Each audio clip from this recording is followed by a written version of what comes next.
Hello, Telvani here. And a little while ago, GGG released the first major patch to 3.19 Lake of Kalandra. This patch came with some nerfs to Archnemesis monsters, and some buffs to Lake of Kalandra. I've gone ahead and run a few lakes myself to see just how impactful these changes have been, but more on that a little bit later. Anyway, let's get into these patch notes. First off, they have rebalanced rare monsters to have slightly less HP when they have 2 to 3 Archnemesis modifiers. And when I say slightly, I mean slightly. The change is only 15%, so if it's taking you 30 seconds to kill a rare monster, it will now take you 26 seconds. Unfortunately, this change doesn't affect monsters with 1 or 4 Archnemesis modifiers. And this is okay, I guess, for 1 mod monsters, as you'll never see any of these in maps anyway. However, the 4 mod rare monsters are still ridiculously tanky. One of the other changes they made is that they reduced the HP of essences and beasts.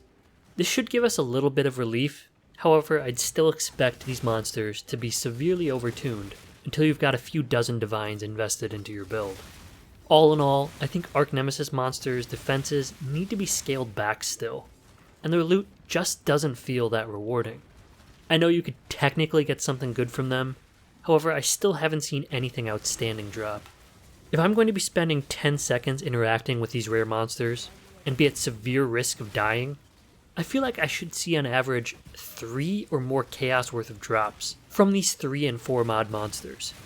I'll tell you what though, I have had more magic flasks than I know what to do with. Moving on, GGG made some changes to the Lake of Kalandra. They've increased the number of possible modifications you can make to your tablet from 2 all the way up to 3 in red maps. However, I still wouldn't expect to see that very often. And they've also increased the number of chest rewards from non-league encounters throughout the lake. I went ahead and ran 3 of my tablets I had lying around, and I can confirm that the drop rates of items, from chests specifically, has been buffed. I was getting a lot more items out of these chests, and it felt like 2 or 3 times as many items than we previously received from basic tile reward chests. Was I getting good items? No. Would I recommend running Lake of Kalandra instead of just running maps? No. But I guess it's a step in the right direction. Unfortunately, the League mechanic rewards have not been buffed yet inside of the Lake of Kalandra. I fought a difficulty 9 or 10 metamorph boss in an area level 83 mirror, and it took me 45 seconds to kill the thing. All I got was a couple of blessed orbs and a cartographer's chisel. The tile said that catalysts dropped by the metamorph would be duplicated. But as it turns out, 0 times 2 is still 0. GGG did say that they are working on scaling these rewards better, so I'd avoid running Lake of Kalandra for now. Keep finishing your tablets and maps though, and hold on to them until GGG buffs Lake of Kalandra more. Another issue I'd like to mention that I personally have with the lake mechanic is that it seems all about getting that big ticket jewelry item. And honestly, most people aren't going to get something good. They're just going to get garbage items with negative 40% all resistances and negative 150 life. On top of that, the rarity of the brick your own item craft is just too high. Think of it like a locus of corruption from Alva. How often do you get something good from that? It's 1 in 4, so most of the time you're not getting that double corruption. Now imagine the locus of corruption only spawns 1 in 100 completed Alva temples on average. You'd need to be running hundreds of maps just to see 1 corruption chamber. And when you finally get one, you're just going to disappear your item. This is Lake of Kalandra in a nutshell. Taking a look at a few other changes that GGG made, they also buffed Harvest Life Force drops in low tier maps. Unfortunately, I'm not going to go back and run white and yellow maps to check this out, but I'd assume Harvest is still going to be a block for most players. The other change that they made was increasing the chance of getting high-level armor bases. This means that instead of finding a simple robe, you're more likely to find a Vol Regalia. And this change is sort of nice, I suppose. I did see a lot more good base types dropping after this patch went live, when I turned off my loot filter to take a look at those rare items I wasn't picking up.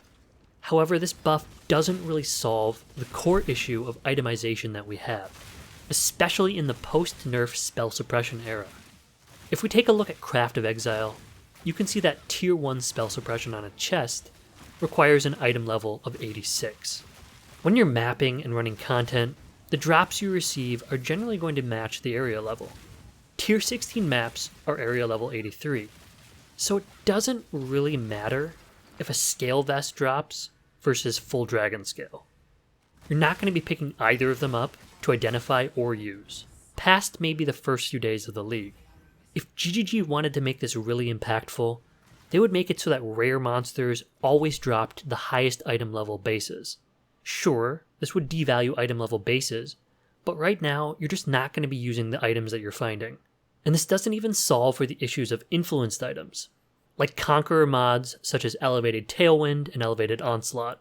The only problem with dropping higher item level bases are some very niche cases where you actually want lower tier items. For example, when crafting Elemental Claws, you want an item level 82 or 83 base exclusively, as higher level bases can start rolling modifiers you don't want. Continuing on, this patch note update was kind of frustrating to read, as GGG seems to be digging their heels in at the community's feedback that the drop rate changes are a bad thing. You'll note that they don't promise any changes to drops for the majority of content. They do say at the very end of the notes that they don't feel things are in the right place, but at this point, I don't really believe that. I think they're just not happy that the players have noticed and reacted negatively to the changes, but I think they are very much happy with the state of the game. This line feels more like something they're saying to save face, and they're just throwing this in at the end to appease players. But who knows? Hopefully I'm wrong. Maybe they really are going to take a look at things and backtrack a bit on these overwhelming nerfs to fun. Anyway, I thought I'd share some of my findings about the lake, as well as some of my takes on the patch notes. Thank you for watching, good luck with your league, and I'll see you in the next one.